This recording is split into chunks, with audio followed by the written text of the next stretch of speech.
Eh bien bonjour et bienvenue sur l'espace dédié au site mécaniqueuniverselle.net, le site qui vise à démontrer que l'humanité, dans sa totalité, évolue vers son ultime perfection.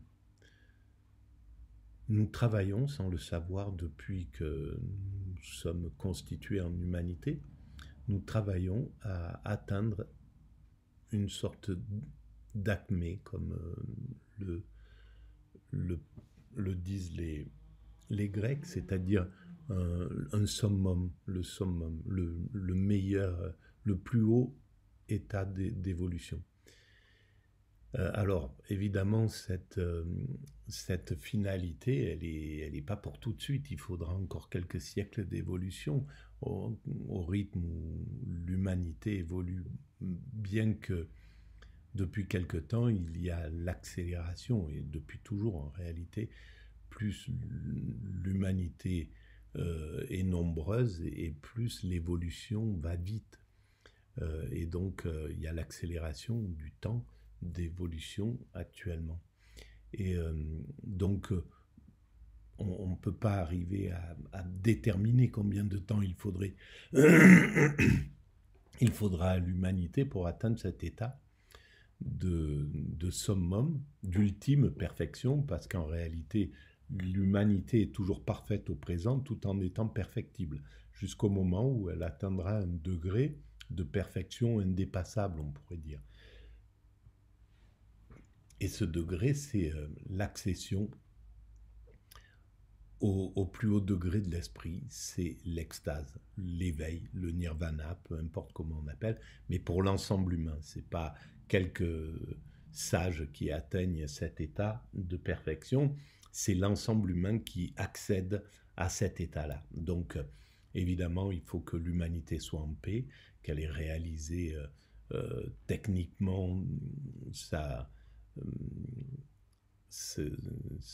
qu'elle se soit concrétisée techniquement, c'est-à-dire que l'homme ne soit plus un loup pour l'homme, plus aucun homme ne doit représenter un danger pour l'homme, parce que tant qu'un homme représentera un danger pour autrui, on ne peut pas atteindre cet état d'extase, parce que c'est un état vulnérable, c'est un état de paix, c'est un état où il n'y a plus du tout d'agressivité. Donc il ne peut pas y avoir un petit groupe humain qui atteint cet état, un groupe humain qui atteint cet état, et puis un groupe qui reste à la porte du château et qui garde encore toutes ses pulsions, tous ses désirs de domination, etc. Donc tout ça, ça doit être aboli globalement. Alors, je ne sais pas comment l'humanité fera, mais c'est, d'après mon analyse, la logique de l'évolution. L'évolution ne peut pas ne pas atteindre, ne pas aller dans ce sens-là. Et tout montre qu'elle va dans ce sens, en fait, selon moi. Voilà. Alors, pour démontrer cette théorie, je m'appuie sur des émissions de temps en temps. Je prends juste prétexte avec ces émissions. Et il y a une émission que j'écoute assez régulièrement, c'était Les Chemins de la Philosophie, qui s'appelle Avec Philosophie maintenant. Et à l'époque, Les Chemins de la Philosophie avaient proposé une semaine sur Saint-Augustin. Là, j'en suis au premier épisode, donc il y a quatre épisodes. Le premier épisode sur les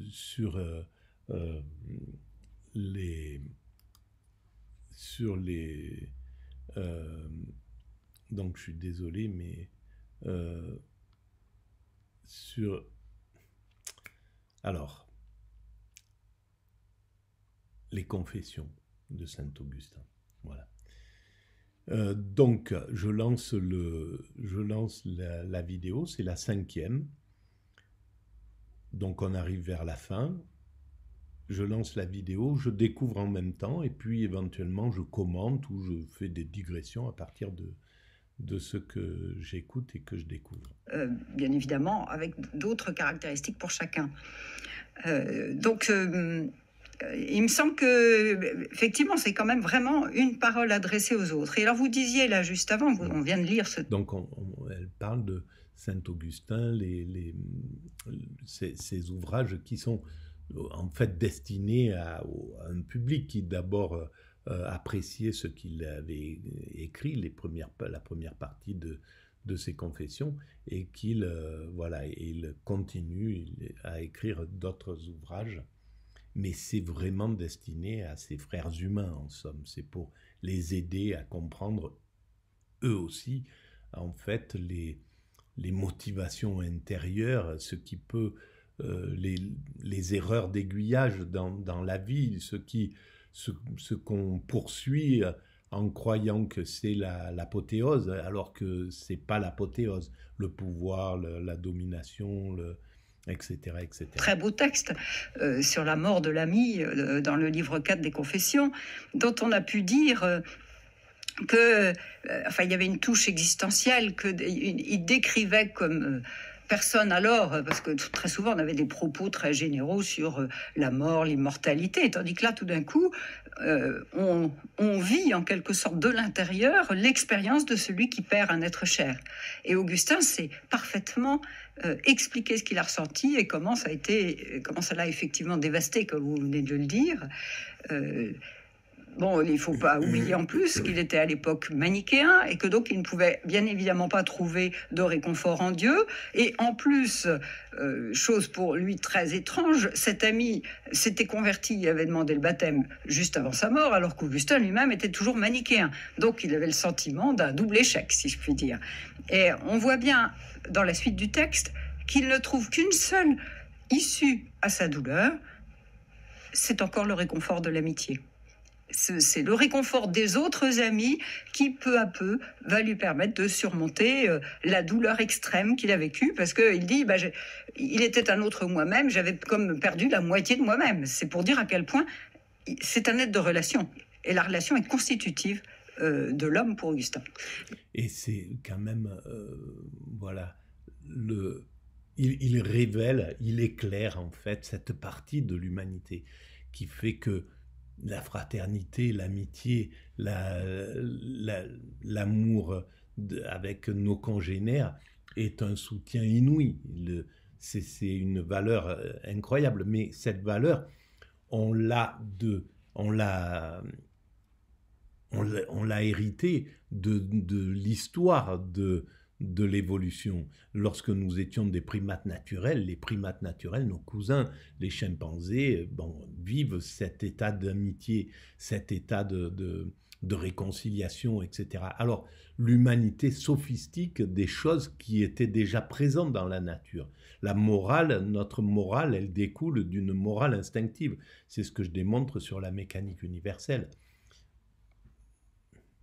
Dans le texte qu'on a entendu, la traduction disait « je suis devenu un problème pour moi-même ». On peut aussi trouver le terme de question ou plutôt d'énigme.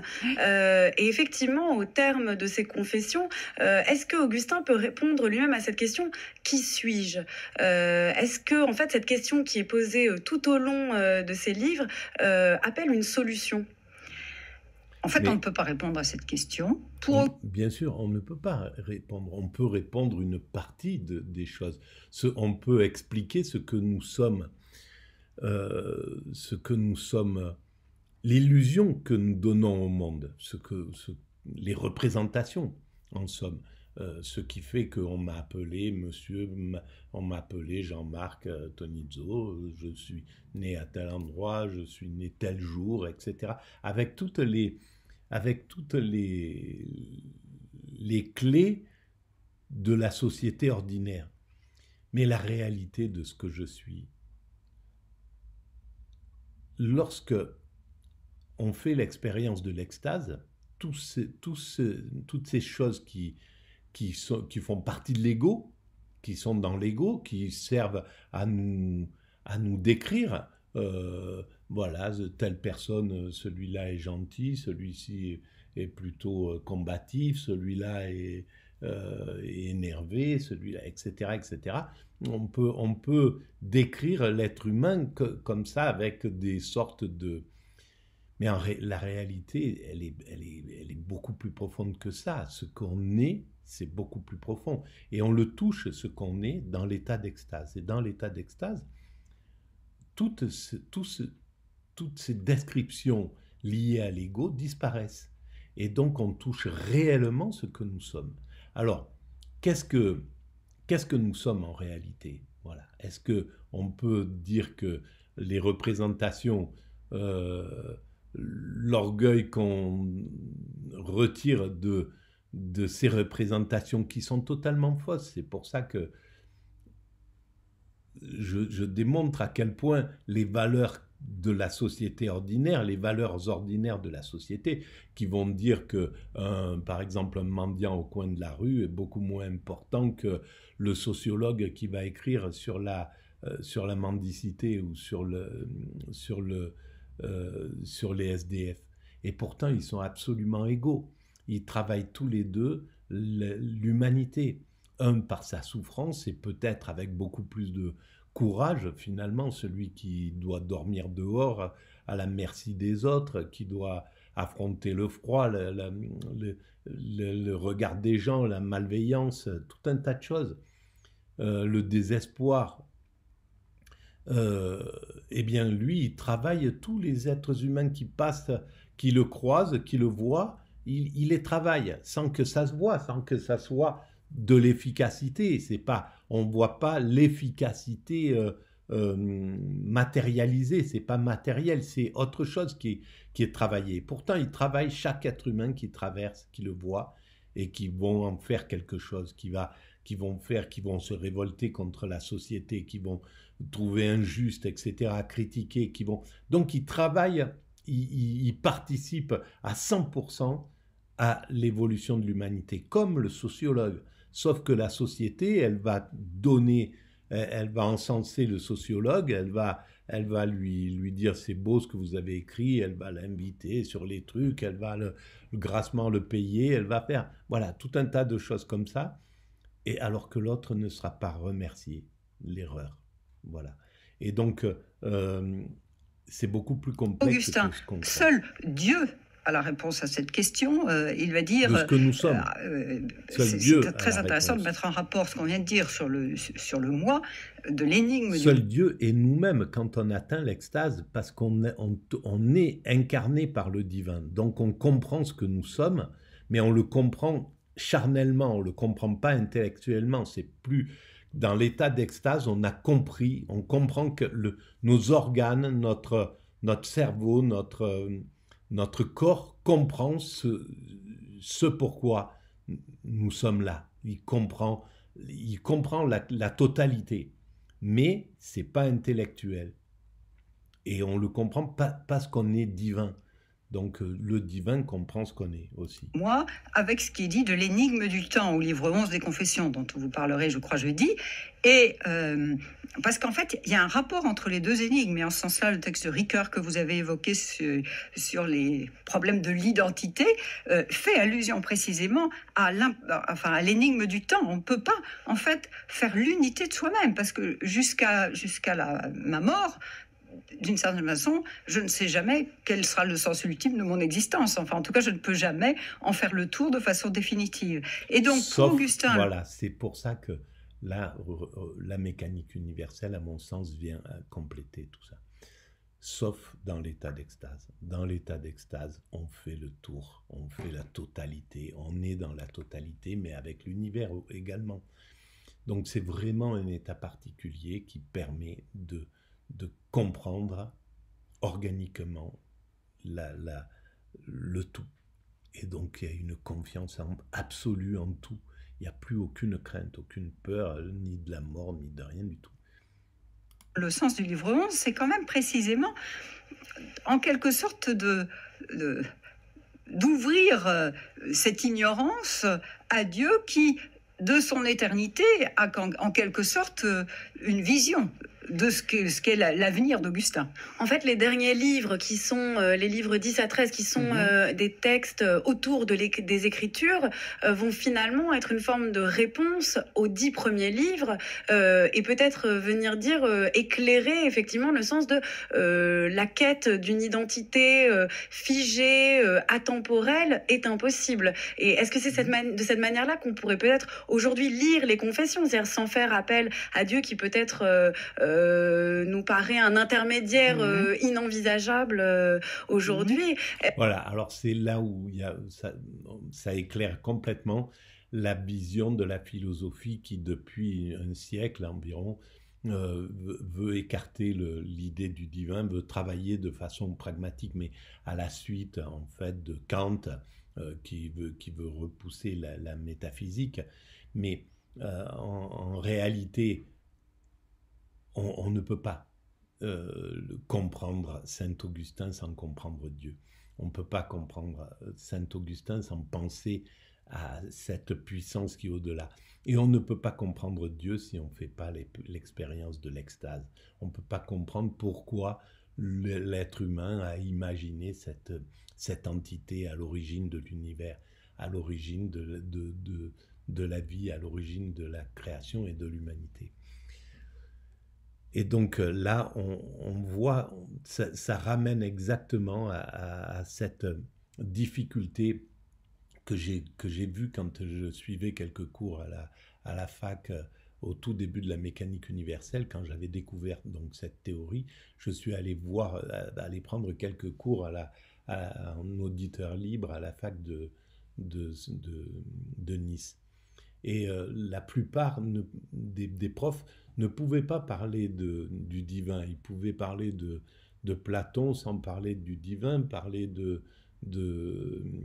sans vraiment y accorder de l'importance, quoi. Alors que c'était fondamental. Cette question, elle était là. Elle est là chez Spinoza. C'était pareil, parler de Spinoza sans ça, en faisant quelqu'un de presque athée à la limite, ça marche pas. Et Saint-Augustin, c'est la même chose. Comment parler de Saint-Augustin alors que c'est sans faire de référence au divin, quoi. Il y a quelque chose, et c'est parce que le scientifique a pris le pouvoir pendant cette période-là dans la philosophie. Et dans la philosophie, dans tout un tas d'autres sciences. Mais là, la bride est en train d'être lâchée et le spirituel reprend de l'importance. Est-ce que ce serait une bonne manière de se réapproprier les confessions, en fait ? On peut sans doute se réapproprier les confessions de cette façon-là, comme une sorte de quête d'identité ouverte. Donc, ça voudrait dire, en fait, prendre les confessions comme Freud, voilà, comme sous cet angle-là, en écartant le divin, voilà, quelque chose de juste mécanique. Non. Je trouve que c'est une chose importante dans les confessions, c'est qu'on voit que les livres, quels qu'ils soient, qu'il s'agisse de l'Hortensius de Cicéron, qu'il s'agisse des platoniciens, qu'il s'agisse des Écritures saintes, les livres ont un rôle déterminant pour m'éclairer qui je suis et pour esquisser ouvrir un itinéraire et donc m'éclairer à moi-même, en fait, un peu l'énigme, mais une énigme qui finalement restera irrésolue. Voilà, donc c'est la fin de l'épisode 1. Peut-on tout raconter ? L'épisode 1 sur Saint-Augustin. Alors, si vous pensez qu'il y a un peu d'intérêt à ces vidéos, vous pouvez mettre des pouces, vous pouvez vous abonner, vous pouvez envoyer le lien à vos amis, vous pouvez écrire des commentaires et vous pouvez visiter le site mécaniqueuniverselle.net où je démontre, ça a été écrit en l'an 2000 environ, et où j'essaye d'éclairer cet itinéraire de l'humanité vers cette finalité, l'extase, l'éveil, peu importe comment on appelle cet état-là. Et pourquoi nous allons vers cet état-là ? Quelle est l'importance, quel est l'intérêt ? Pourquoi l'humanité cherche à atteindre l'extase ? Pourquoi l'humanité cherche à atteindre le nirvana ? Pourquoi l'humanité cherche à atteindre l'ultime bonheur, le bonheur suprême ? Voilà. Je vous dis à très bientôt et merci de votre écoute et de votre présence.